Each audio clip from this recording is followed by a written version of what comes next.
aller sur cette voie-là. Et voilà, parle-nous un peu aussi de ta collaboration avec C, avec Sambani, et on verra tout à l'heure le reste.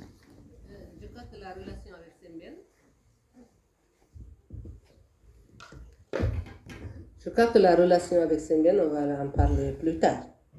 Mais ma relation avec les costumes et les vêtements, je crois que c'est ça qu'on va dire avant que les étudiants n'arrivent. Moi, je suis née dans une famille très religieuse. Et ma maman est shérif, elle descend du prophète Mohammed sallallahu alayhi wa sallam, mais son arrière-grand-père a quitté la Mecque et a voyagé jusqu'à arriver en Casamance, il s'est installé là. Liste costumière de cinéma et de théâtre, je suis sénégalaise. Et voilà, j'ai travaillé avec Semben. C'est lui qui m'a amené dans le cinéma en premier de toute façon.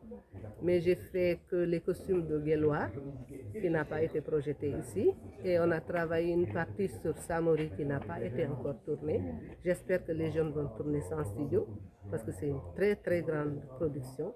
J'ai même l'arbre qui dérangeait Semben, qui est l'arbre de Bilbassi. J'en ai fait une robe, très belle robe, sur l'inspiration de cet arbre de Bilbassi, qui Semben tenait tellement à cœur sur ce film. La relation du Maroc et le Sénégal date des années 1800, même peut-être avant ça. On a toute une ville qui est Saint-Louis du Sénégal, qui est une colonie marocaine forte là-bas. Et on a une rue qui s'appelle Mohamed V à Dakar. Et on a vraiment beaucoup de choses au Sénégal. Mais ce festival sans frontières est un festival vraiment qui va déclencher beaucoup de choses entre le Sénégal et le Maroc. Et c'est un festival qui aura beaucoup d'avenir et qui vraiment, pour moi, c'est la première fois que je viens ici, mais je vois que les gens sont chaleureux et il y a eu un bel accueil et puis les jeunes sont vraiment préparés parce que c'est la relève en fait. C'est la relève qui est en train de s'assurer avec cette école de cinéma et je vous félicite. Merci. Il a toujours été un rebelle. Il n'a jamais voulu qu'on impose quoi que ce soit. Il était à l'école et tout. Et pendant son année scolaire, quand ça n'allait pas, il refusait, il partait. Il s'était fait renvoyer comme ça au niveau de l'école. Il est parti en formation comme maçon et comme pêcheur avec son père. À la mort de son père, il s'est retrouvé engagé dans l'armée coloniale. Et de l'armée coloniale aussi, c'était toujours un rebelle.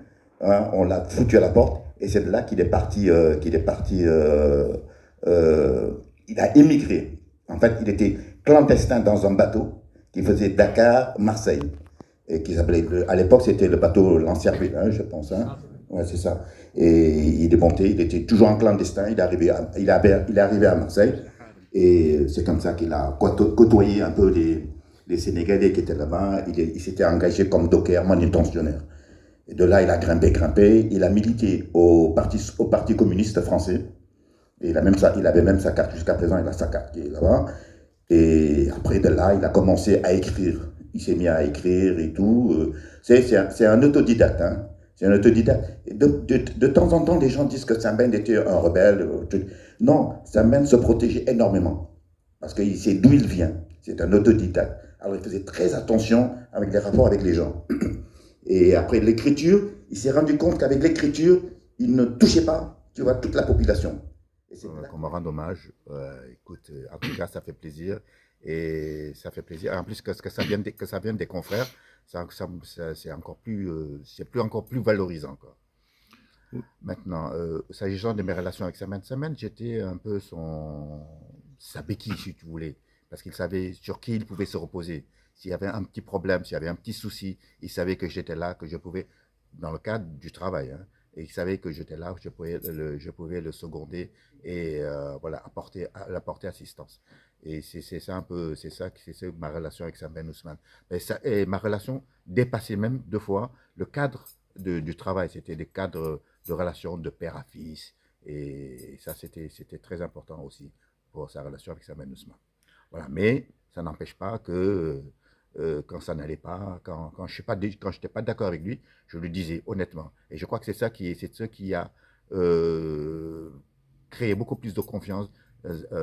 Ça mène vers moi, quoi, parce que bon, il savait que je n'acceptais pas n'importe quoi et je ne lui cirais pas les chaussures, quoi, les bottes comme on dit. Monsieur Delgado, est-ce que vous pouvez nous dire à propos de l'avenir de ce festival? Comment vous voyez l'avenir de... Écoute, ce festival, moi, je suis très, très, très, très content qu'il y ait ce festival. Je suis très content de l'initiative. Je dis, moi, mon problème, c'est que l'espérance que ça continue là, que ce soit pérenne, que ce soit qu'on aille de l'avant à chaque fois, des trucs comme ça. Et en plus de cela aussi, il faudrait qu'on revoie les accords de coproduction entre le Sénégal et le royaume chérifien. Parce que c'est des accords qui durent depuis quelques années. Et avec l'événement du numérique, là, il faut vraiment qu'on revoie un peu les trucs et tout ça. Et qu'on soit maintenant gagnant-gagnant dans cette histoire de coproduction. Mais il faut vraiment qu'on revoie, qu'on se retrouve autour d'une table et qu'on discute, qu'on se retrouve autour d'une table entre professionnels, hein, pas les politiques, pas les administrateurs et tout ça, entre professionnels pour définir cette nouvelle approche de coopération entre le Sénégal et le Maroc. C'est le secteur cinématographique. C'est le secteur cinématographique, bien sûr, Oui. dans le secteur cinématographique. Mais tout ça, c'est dans les accords. Plutôt, ça va être intégré dans les accords culturels bilatéraux entre le Sénégal et le Maroc. Tout ça, ces accords sont intégrés dedans. Moi, j'ai discuté avec lui de la religion, hein, surtout de la Mecque. Mais bon, ça, c'est une discussion qu'on a eue. Mais la remarque que j'ai faite en lui, toutes les questions qui se posaient, toutes les critiques qu'il faisait, tu le retrouvais dans ses films. Sembène était très critique traditionnellement, il était très critique religieusement, il était très critique d'une vie, et tu le vois. Et c'est là où l'intelligence de Sembène est.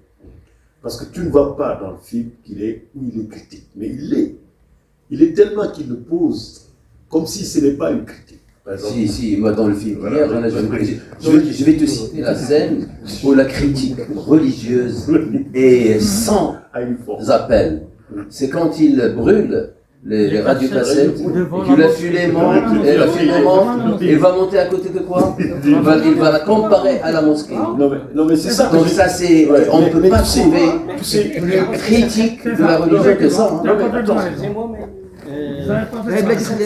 Non, mais moi, c'est que tu sais, c'est là où je dis, mais tu ne peux pas savoir. Ça veut dire, tu sais la critique qu'il a faite là, avec la fumée. Quand il te parle de sa critique, elle est diamétralement opposée à ce qu'il fait. Parce qu'il est plus critique que ça quand il ouvre la bouche. Et c'est ça que je dis. Ça veut dire, c'est l'intelligence cinématographique que ce monsieur a dans sa critique intime et sa critique visuelle. C'est ça que je dis. Alors on va parler de Sembène, c'est pas une grande chose, c'est pas une petite chose. Parce que Sembène, moi j'ai dû travailler avec lui, je l'ai connu, avec le travail et sans le travail. Donc j'ai fait quelques films avec lui. Mais c'est quelqu'un, en fait, qui savait critiquer sans ne pas être aussi tranchant. Ça veut dire qu'il le faisait en parole, mais en cinématographiquement, c'était plus tranchant. C'était quelqu'un qui savait quand même regarder sa société actuelle et sa société de demain. Ça veut dire quand il faisait, par exemple, quand il a fait le mandat, ce n'est pas juste une scène, un film d'aujourd'hui, mais c'est un film de demain. C'est ça qu'il savait faire. Ça veut dire que lui, alors que il savait, je pense qu'il savait exactement ce que c'était le cinéma, parce que vous savez. Quand on fait un film, c'est pour le laisser pour l'éternité. C'est ça qu'il a compris. Et c'est ça, c'est même ce que j'ai oublié de dire, c'est que Sembène savait filmer l'éternité. C'est ça la force de Sembène. Tous les films qu'il a fait, c'est des films pour l'éternité. Alors, et puis, c'était aussi parce que lui, il connaissait le cinéma et il avait l'écriture aussi. Je pense que quand vous lisez un livre de Sembène, c'est comme si vous voyez un film. Ça veut dire qu'il savait faire la littérature et il savait aussi faire le cinéma. Et au fait, sa littérature et son cinéma, il n'y avait pas un fossé. Juste, il y avait un petit fossé. Et le fossé, c'était un film. C'est ça que je peux dire sur Sembène. À propos de l'avenir de ce festival, ça c'est... Alors, vous savez, moi, la réflexion que j'ai eue pour pouvoir faire un accord pour que ce festival existe. Je l'ai fait avec Joari, moi étant le président du cinéaste. C'est parce que j'avais réfléchi sur les deux peuples. Vous savez, quand on est au Sénégal, à un certain moment, quand tu poses une question à un jeune, le Maroc, il te dit, mais c'est un pays frère. Mais sans pour autant te donner des raisons. Et puis c'est la même chose. Moi, j'ai vu des jeunes ici, dans le marché, dans la rue, je dis, mais je suis sénégalais, ah, vous êtes nos frères. Donc c'est cette fraternité. Il faut la concrétiser. Qu'il faut concrétiser. Parce que c'est inné déjà. Je pense que avant que je sois né, c'était là. Quand je vais partir, et donc on voulait le concrétiser sur nos regards maintenant. Parce que comme que nous sommes des cinéastes, on va parler des peuples, donc il faut montrer les peuples. Il faut dire aux peuples. Il faut aller dans les histoires des peuples, de deux sens. Je pense que ça, c'est les perspectives que nous avons. Et puis, on voulait pérenniser ce festival qui se balade un tout petit peu entre le Sénégal et le Maroc, tous les ans, ou bien tous les 2 ans. Vous savez aussi, il y a quand même une précarité chez nous. Ben, il faut qu'on se batte, parce que tu sais, au Maroc, quand même, avec Sa Majesté a éclairé la culture ici. Bon, nous, là-bas, on a des gens qui, quand même, probablement, parfois ils éclairent, parfois ils éteignent le truc. Donc, on va se battre, mais notre perspective, c'est d'inviter, dans quelques mois, d'inviter les Marocains à venir faire la même chose que nous. Et dès lors qu'ils viennent, nous, on va le pérenniser. Mais en le pérennisant, il faut qu'en dessous, qu'il y ait quand même tu vois, ces accords de coproduction qui font que... Parce que vous savez, dans les accords de production, il y a les États et il y a les peuples. Et nous, on veut le faire entre cinéastes. Ça veut dire qu'on puisse avoir 2 scénaristes, un Marocain et l'autre, qui écrivent un scénario. Qu'on puisse avoir un réalisateur sénégalais qui vienne ici avec son histoire qui traverse. Comme là, je vais te faire un film. D'ici peu de temps, là, je vais faire un grand film ici. Et je pense que c'est le plus grand bonheur que je vais pouvoir avoir, parce que cette coopération va être en place. Voilà.